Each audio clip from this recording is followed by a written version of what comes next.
Hey, Thomas here with another video for the Artisan Sound channel. It's been a moment since I posted the last video, but we are in the midst of another production here, Willy Wonka Jr., and I'm going to make this video kind of a little bit of a workshop style video, so it can benefit our current team that is working on setting this up, and I'm trying to make it so that you can actually learn how to set it up yourselves rather than me being the only one who knows how to set it up.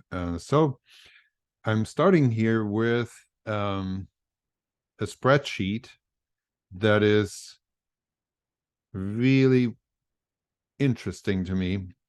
I don't really understand the color coding. Okay, that means it's neither good nor bad. The person who set this up, you can see the name here, Amrin. So Amrin has her own system where she uses this color coding method to be fast in manually muting and unmuting mics. I think that's my understanding. Now we're going to automate everything. So therefore, we're going to sort this out a little bit. And I'm just going to take my good old time to do this here. So I'm going to start out by setting up numbers up here in the top row, and those are basically going to be my microphone channels. I'm going to set them to be centered, and then I'm just going to go use a formula here real quick to populate these, and we actually only need 15. These were made with the assumption that we have 16 mics, but one of our mic channels is not working properly, so we're not going to count that. And now what I'm going to do is I'm just going to copy and paste these things into the channels where they belong. Let's see here. That's too big. Can't see.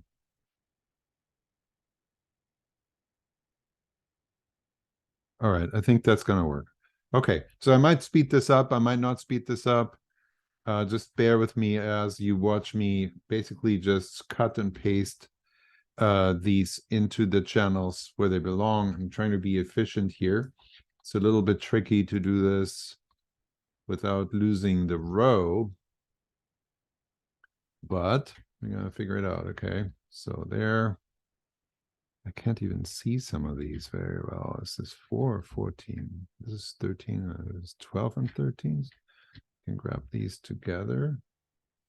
I'll find the right row. There you go. There's another 12. This is a 14. This is a 5. Oh, there's a little bit more to do here. 9, 3, and 2 is here. And this is a 10. And this is a 2. So there might be ways to do this more automatically, but I'm just going to take the time here to work through this spreadsheet to clean it up so that I understand it. I don't know if that would work for you to use it like this, but at some point you're going to have to explain to me how this actually helps to have the mic channels color-coded, but not in the order of the channels. I can't quite wrap my head around that, but you know, if it works for you, it's probably awesome. That's 15.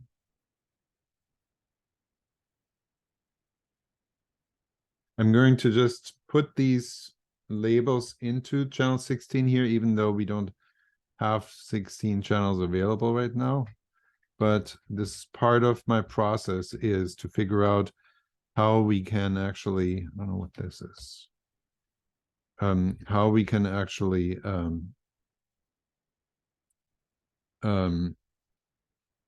you know, maybe use the same mic for multiple people. I can't even read these dark numbers here. Man, oh man, oh man. Oh, this is going to be long, but there.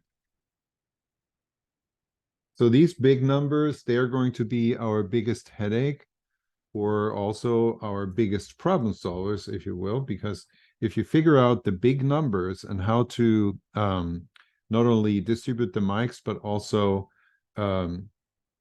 use the groups, because this is going to be another big section here of this video. Is I'm going to want to explain in detail what to look for and what to consider once you have the mic layout, what to consider on as far as how to group them together and how to route them to our DCA groups so that our mixing procedures are optimized.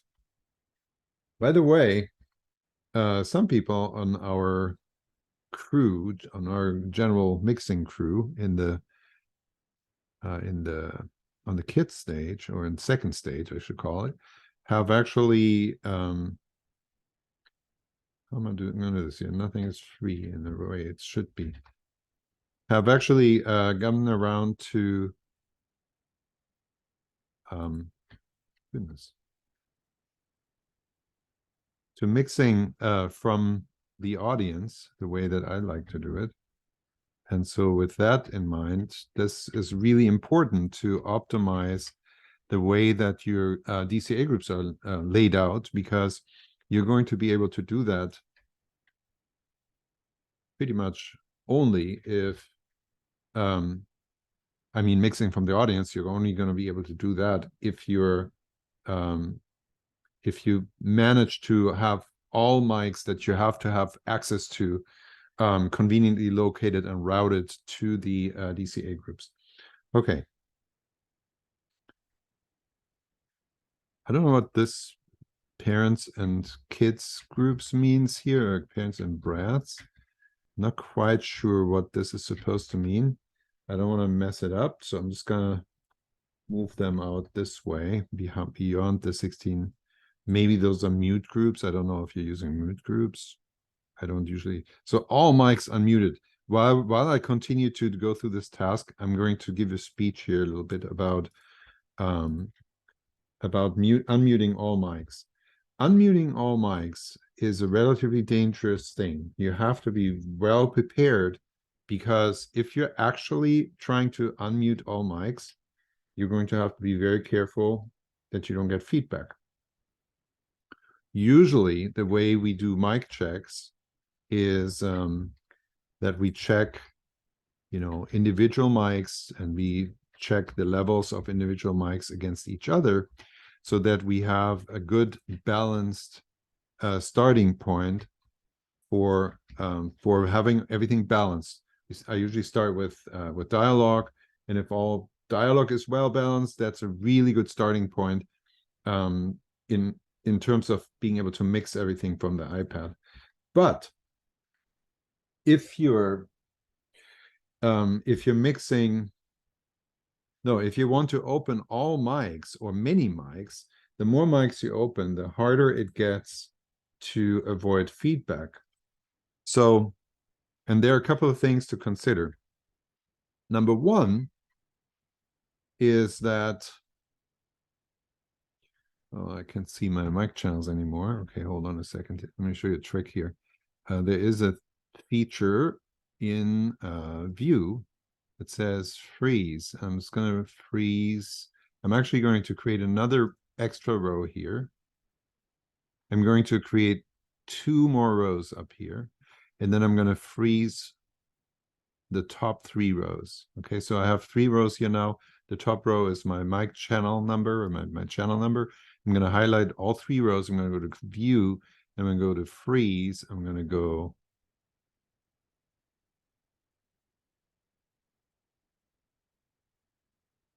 okay, I must have done this the wrong way, because usually this works like this. Yeah, there you go. Freeze up to row 3. There you go. So what that does is it keeps these 3 rows always in place. So when you scroll, you can see your headers, or what columns they belong to. And the other rows, what they're going to be, one of them is we're going to enter the actual character names here, because you carry them here. Okay, you don't necessarily need them, but I kind of like to have them up on top. And then the next row is going to be a default DCA grouping. All right, so where were we done here? Now I have several open loops here. One in my talking about opening many mics at the same time. So like I said, when you have many mics open, you have a risk of feedback. The other problem with opening many mics is that you're going to have more and more crosstalk between different mics. When you have just in a perfect world, you would just have one mic open for the person who sings or talks. And when you have dialogue in the professional world, they actually go through the script and they apply, usually with fader moves, really quickly, up and down fader moves, open and close that mic to filter and make the sound as clean as possible, so that only one mic at a time is open for the person who has dialogue. Now, that's an extreme example, but the way I like to do it is just be mindful of how many mics are open and for what purpose. Usually, when you have a dialogue scene, you never have to have all mics open, because in a dialogue, usually two people are talking to each other, maybe three people are talking to each other, maybe a group of 5 people are talking to each other, but 16 people are never going to talk to each other. If 16 mics have to be open because you want to also kind of amplify crowd responses and stuff like that, that is a question to ponder, because particularly on a small stage, when you have a bunch of people, and particularly kids, responding with, cheering or whatever crowd noise, they're usually going to make so much crowd noise just by themselves speaking in the room that you really don't need to amplify that a whole lot. And then it's actually going to be trickier if you have a bunch of microphones open for that kind of crowd noise. You actually have that crowd noise going to end up too loud, unless you have a bunch of group faders that you route those crowd response mics to, and they're actually really low on the DCA levels, right, on the master faders. So you can do that, and then you have the people who are actually having dialogue that people need to understand, and it needs to be amplified because they're not talking loud enough. Then you still are reduced to actually just needing a few mics for those to amplify the dialogue, and you have them in some of the DCA groups separated somewhat, so that you have separate control over them. And then the crowd, if you even need them for dialogue scenes, they need to be in other DCA groups, and those DCA feeders need to be pretty far down by comparison to the ones that have the individual dialogues. Now, for music, it's kind of the same thing. In music numbers, usually you have a solo, there's one person singing. You have sometimes duets, there are 2 people singing. There are sometimes trios, quartets, even 5 people singing that are more or less principals, or 2 are singing a duet and 3 others are doing harmony parts, or 1 is singing a solo and 2 or 3 are doing harmony parts. So those are individuals, and those are relatively few mics. When it comes down to having a bunch of people singing, 16 people singing, it's the same rule applies. If everybody sings together, that's going to be usually loud enough in the room that it doesn't require amplification of everyone who's singing. And if you need to amplify, same type of rule applies as what I just walked through in the dialogue. You're going to have everybody who's singing the ensemble parts, people who are singing all the same stuff, right? Same melodies, same lyrics, all of that. They will be, if they're amplified at all, if they need any amplification at all, those DCA groups that they're going to be routed through are going to be low, because otherwise that stuff is going to get too loud, and it's going to get in the way of the featured principles that are singing in the numbers that you want to have kind of stand out a little bit. So with that in mind, that's a long-winded explanation, but I think it's an important explanation to consider for these cases here that say all mics unmuted. So I'm not trusting that 100% yet, and I want to really still see who is actually going to sing. The other consideration there is, if you have a cast of 20 people, 20 kids, young young people and little kids, you're not going to have 16 of them who can actually sing really well. And if you amplify someone who doesn't sing well, that's going to hurt your sound more than it helps. So even if you have a mic on these types of people who, you know, kind of sing along, but they can't sing very well, but even if you have a mic on them for a dialogue line that they're saying, you might still want to consider not even opening their mics for big ensemble singing scenes, because, well, their singing is just not going to contribute anything good to the sound, so you don't want to amplify it. Okay, so that's, you know, kind of talking out of the box. That is, you know, assuming that everybody is a great singer is a different situation than what we usually have here. So with that in mind, let's work our way through here. I'm hoping that you learn a little bit from this here, even though you're sitting through this workshop style video. And I appreciate that you do, if you do. What does this say? I cannot see the black numbers there. 14, right? I guess I could look up here. All right. Okay, 14, and that is over here. You know, it's so hard to not mess this up.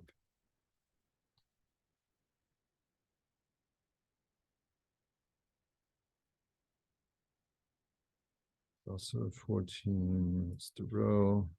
Yes. 5, 16. Yes. Okay, let's look back for a moment here. Do we have everything? Yes. Okay.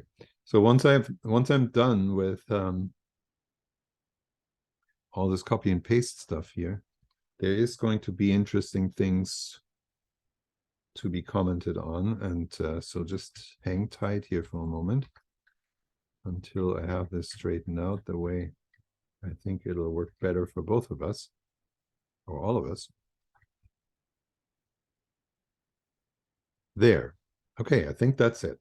Okay, now this time I'm not going to destroy your color coding. So your color coding is still there, but now my row coding is also there. All right, so maybe that's a good compromise. Let me see. I can make this now a little bit smaller. Well, so there you have it. So what we have here is, I think the first row has scenes and songs, and the songs are this weird pink, hot pink, and the scenes are green. And this is a good starting point, that you actually catalog who is in the scene and who is in the songs. That's great. That's a good starting point. You may need to have these come in and out if they're leaving the stage, and you know, you're not gonna always have, you can't always tell the actors, hey, you have to be quiet for this entire scene, even though you're not on the stage. So, but that's one of the advantages of automating everything, is that it makes it a little bit easier. But that's just, I'm actually not terribly familiar with this play, with this musical. So and this is actually a good thing, because you learn how to approach something from a completely not very intimate knowledge point of view. So if it's new to you, what would you do, right? So that's our starting point right now. Okay, so we have a list now that has up on top the number of microphone channels that we have. Here would be 16, but we're not using 16, so we have to figure out what we're going to do with this. And then we have rows, pink, purple, pink rows are the songs, and green rows are the scenes. And if you just want to go, maybe you know, let's look at some examples. So number one, the first song right here is actually a solo, so that makes it easy. That's a solo. That's the Candyman, Willy Wonka, and he's going to be on mic 1. And then Golden Age, that's going to be all mics unmuted. So I already talked about that. So we're going to have to see how this is actually going to play out. Then Wonka, Charlie, Joe, Mama, Papa, Matilda, James. Okay, that's scene. Next scene. All right, good. Then here comes Candyman. That's Wonka and Charlie. but Matilda and James are on there as well. All right. Okay, good. Now Joe is not on there, right? Okay, so now let's just kind of walk through DCA groups a little bit. Let's start on DCA groups. Actually move these colors away. All right. So in this row here, I'm going to have DCA groups. And then there, we're going to have characters. Yeah, we're going to just transfer the character names into that group, into this row here, into the next one, okay? Cast, right? Okay, so here I'm just going to put Wonka.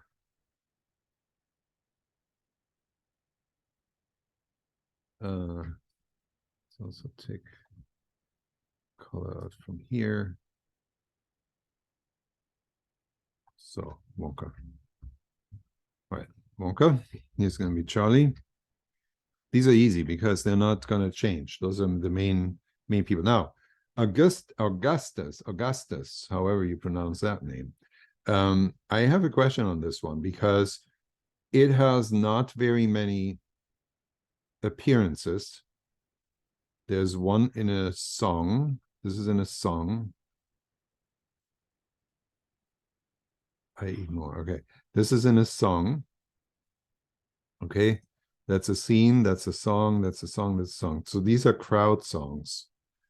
The other ones are crowd songs. This is a song with relatively little ensemble. So that is not a lot of ensemble. But I'm just going to go ahead and move this row further down. I'm not quite sure how much further down yet, but probably not among the first 8. Let me explain something to that effect.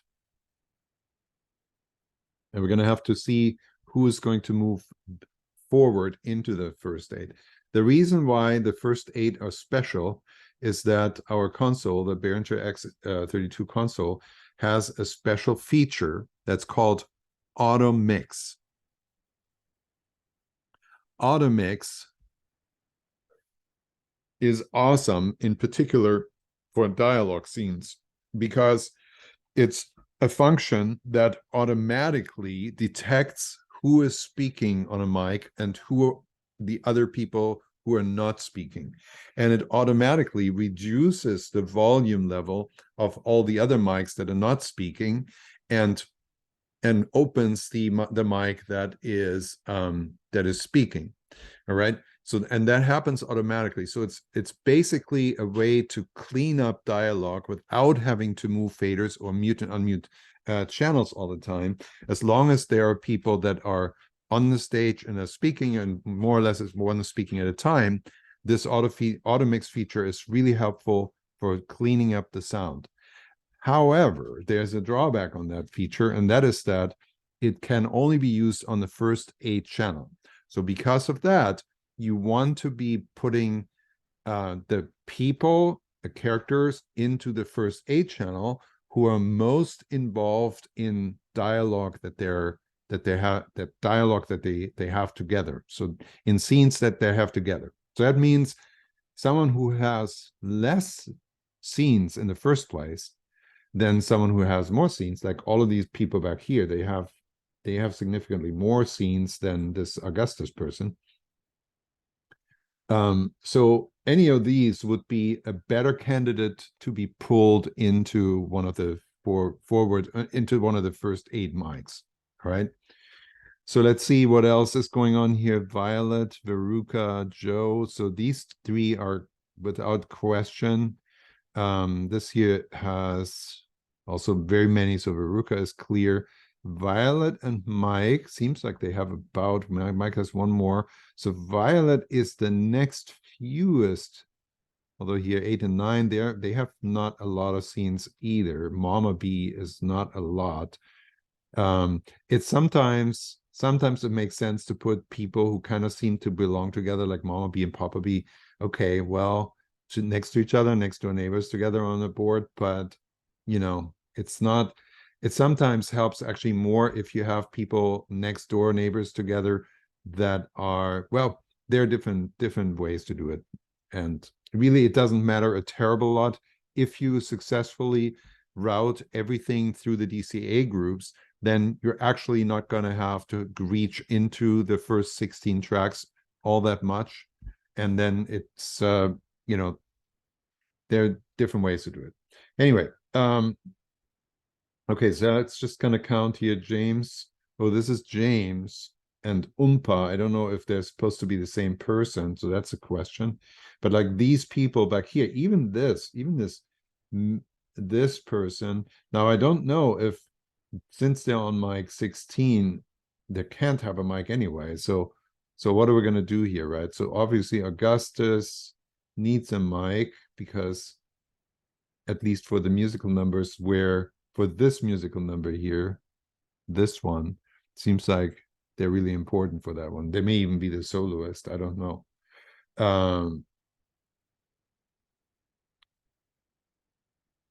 So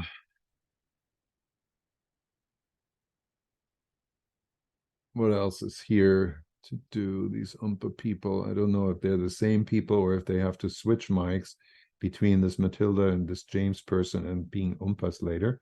Maybe they're the same, maybe not. But like this person and this person and even this person seems like they're more better candidates for some of these other mics here. But I don't know yet, from looking at it this way, from what you've given me, I don't know what would be good combinations. So this is something that the music director needs to have a say in that as well, to make sure that the people are on the mics who can sing well. And then also with regards to the dialogue lines, which dialogue lines are actually totally necessary, and where could we maybe actually kind of have someone not have a mic at all.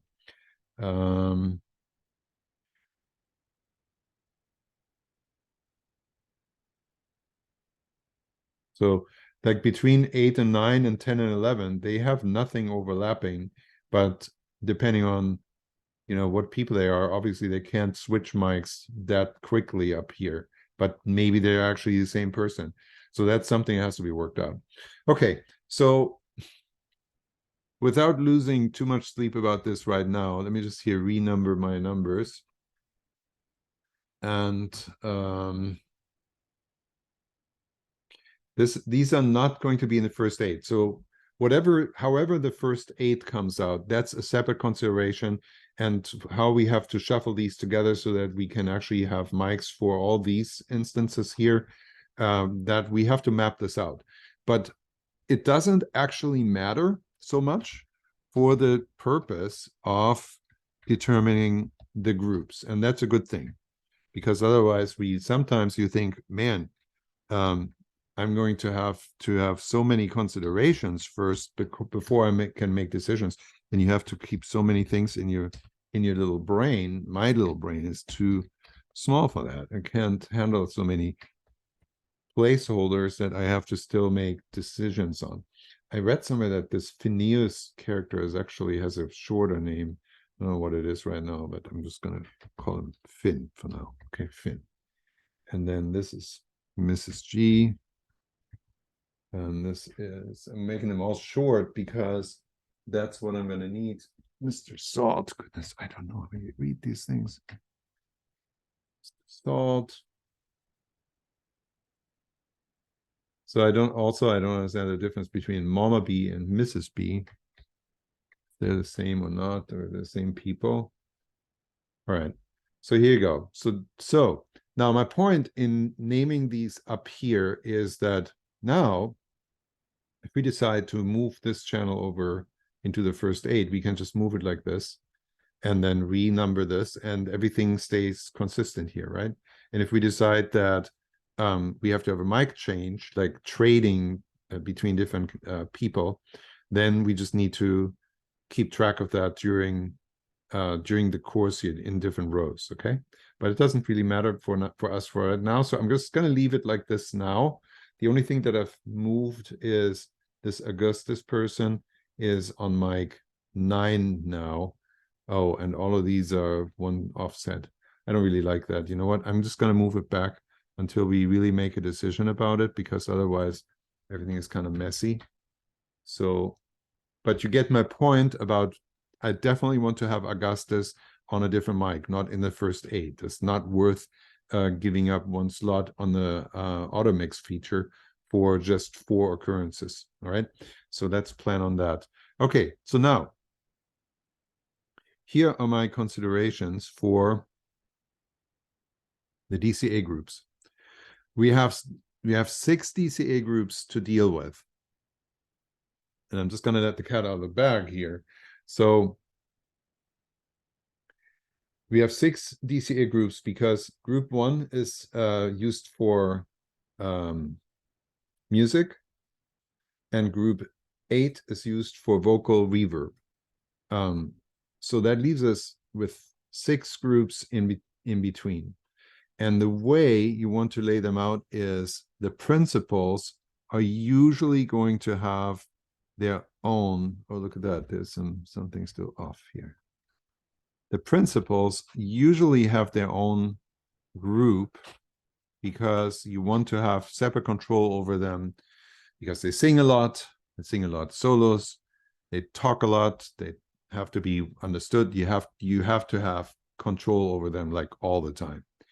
So therefore, I'm going to put here for Wonka, I'm going to put them on the first 3 DCA. So number 1 is music. Number 2 is going to be Wonka. Okay, so I'm just going to put it number 2 here for Wonka. Number 3 is going to be Charlie. And then we can actually start stacking things a little bit because Joe and Matilda are rarely together. So what I'm trying to do here is I'm going to try and create one DCA group that works for everything. If I have to deviate from that because I realize that, oh, I have to have some separation where I put people into the same group, but for one song or for one dialogue scene, but mostly it's actually for songs. For one song, I have to have separate control for these 2 people that I have sharing a DCA group. I can actually automate that to split them for that one song where I need separation. But in general, it's a good idea to have a general template that works for most, if not all, scenes and songs. And that's what we're working on right now, okay? So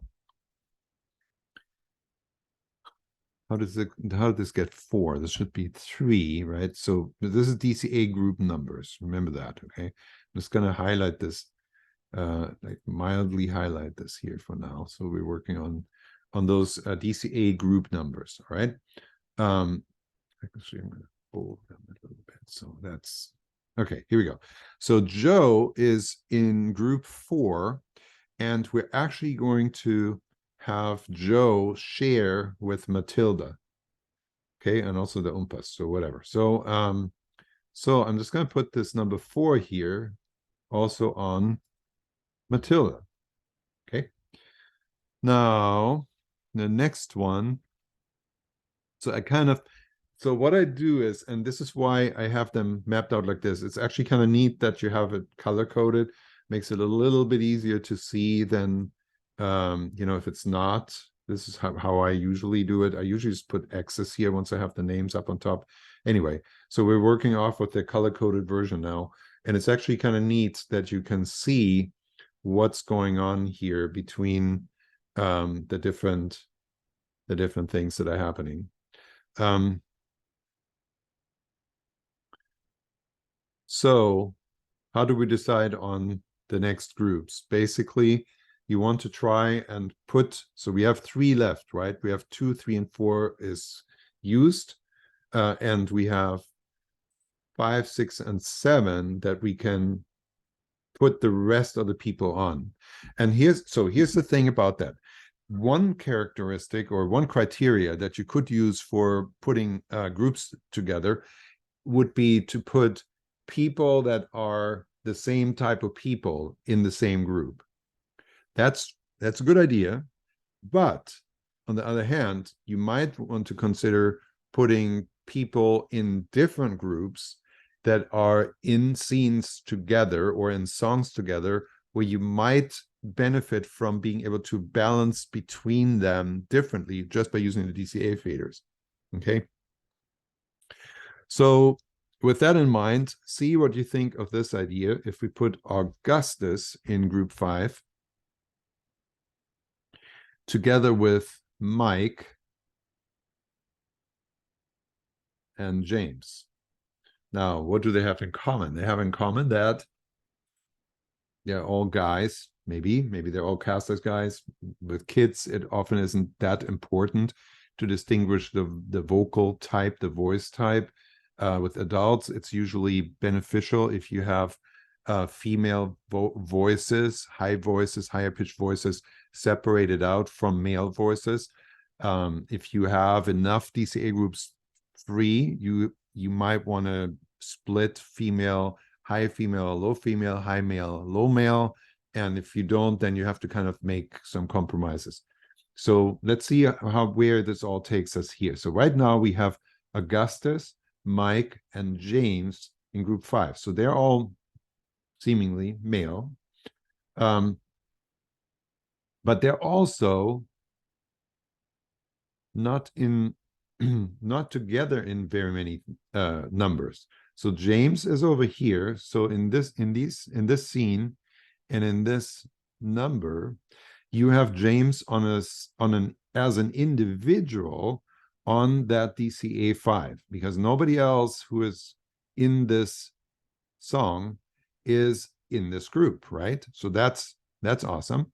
And if you put Augustus also in this group, it doesn't matter, because Augustus is going to be muted in this number. So James is going to be by himself on this DCA fader. I like to kind of make short codes for names so that I can just keep all of the names together in those DCA labels. That way they all kind of show up and remind me who is actually in there, even if it's just a little short code like this. You know, it's like Veruca, Papa B, Finn, and Sam. Is that Sam? Or what is that? S-A. Oh, Salt. That's Salt. So the problem there is, you know, you have limited space, but so just put something that reminds you good enough of who that actually is. So that's how I do it. So we have Augustus, Mike, and James in group 5. And let's analyze this a little bit more here. So James is by himself in group 5 for Candyman. That's great. So that means for Candyman, we have Wonka, Charlie, Matilda, and James. And each of them is in a different DCA group. So we have individual control of all 4 of them just by using the DCA faders, right? And that's the whole idea. In a perfect world, that's what you want. We want to have individual people in DCA groups, particularly when they have individual roles in scenes or in songs. With songs, it's a little bit more important sometimes to have separate control, because dialogue is more equally important. So that means if you put them all at the same high level, it's good for dialogue. And if you make a good sound check so that you have all the mic levels set properly, then if they all just speak normally, it should all come out as a well-balanced dialogue if you just keep all the DCA faders straight. However, in musical number, you have to always balance things in terms of their importance in the music. In the music, there's usually a principal singer, like a soloist, or someone who has the main melody, the main line. And then others, if they sing along, they might be singing along as a group, or if they're split out into harmonies, they're singing lines that have to be balanced against the main melody line so that they don't overpower the main melody line. So therefore, you have to have control in the musical number of between the individuals that have solo lines and individuals who sing harmonies or ensemble where everybody sings in unison along with each other. Okay, so let's go on here. Let's just go on here, the umpas. So they're going to be together, right? These umpas are going to be in the same group. No, in different groups. And that's a good thing, right? Because then you can balance the 2 umpas against each other, maybe. And if you see that, oh, I'm just going to have a different configuration of the DCA groups for this particular song here, for these groups of songs, then maybe that's what you're going to have to do. But as far as trying to work out a default DCA group that may actually work for everything, this is not a bad thing, the way this turns out here. Okay, so well, just moving on here so that this video is not going to be endless. The next group is going to be Veruca, and that's 6. Pop B, Finn, and Mr. Salt. Now, they are pretty different people. They are pretty darn different. The reason why I have them split up like this is that now, if you put everybody else in group 7, let's do that real quick. So there are 4 people in 4 mics in group 7 and 4 mics in group 6. That's a good thing. They're well balanced. But also, if you look at this across here, there are often people together in the same scene, for example, here, that end up in different DCA groups. And so that means you're going to have separate control over them on the DCA group fader in case you need to rebalance something for dialogue and also for singing, but for dialogue. So these people here, it looks like they have only dialogue. Here's Papa B is a little bit involved in Think Positive.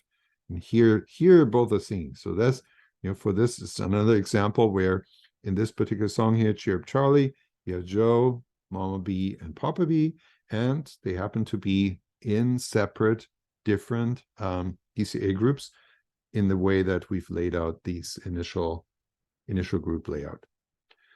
Okay, all right. Well, let's leave it like this. So this is a long video, but like I said, it's kind of workshop style, and you get a little bit of the idea of how I work out the criteria for these things. And now the next step that we take is just kind of work out the details of who actually needs mics, who should be in the first 8 mics, and who needs to share mics, and so that we can actually move some of them together so we can get mics on this person here, Miss TV, or whatever that's supposed to mean. All right, good. Now, one more little thing that I want to show you here real quick is how to use the X32 edit software to create the board layout. So basically, if you start from scratch, you right-click on a track to name it, and it's so much easier to name it on the computer.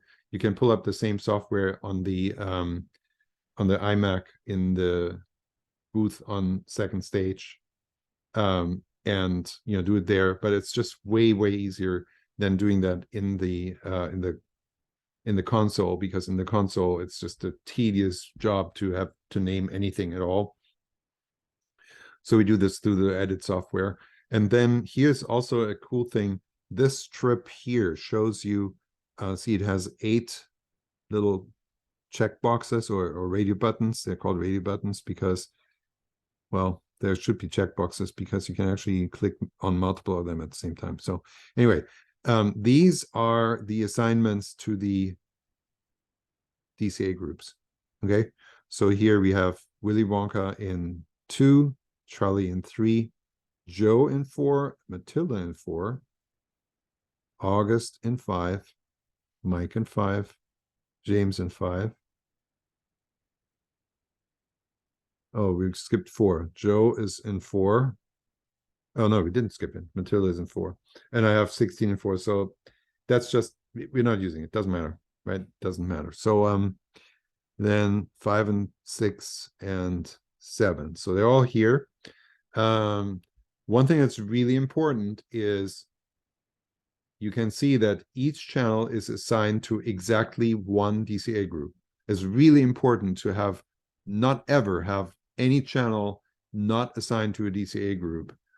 The reason for that is that the DCA group help you control feedback issues. Because if you have a big song where actually maybe all 16 mics are open, here's your music fader, and you have, let's say you have two principals that are turned up maybe higher, even they might be turned up higher, then you need to make sure that these other mics are not going to be too loud, because otherwise you're gonna get feedback. If you push them all, it's very dangerous to get into feedback territory. And so if you're using DCA groups, it really helps you control feedback and have a very easy way to mitigate feedback. So if you should get feedback, well, you know probably it's coming from one of these channels that is pushed high. And if you happen to have more channels here with more open mics pushed loud, then you just grab a hand. You just grab a hand. I can only grab one at a time here, but you grab your hand and you move them all down just a little bit, and the feedback will stop immediately. So it's really important to make sure that each channel is assigned to at least one DCA group.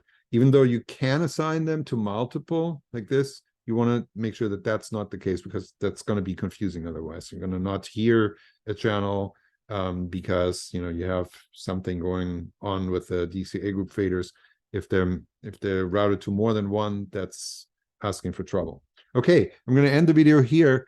Thanks for watching. Ask any questions in the comments. Like the video if you like it, if you get some value from it. This is Thomas signing off for the Artisan Sound channel, and I'll see you next time.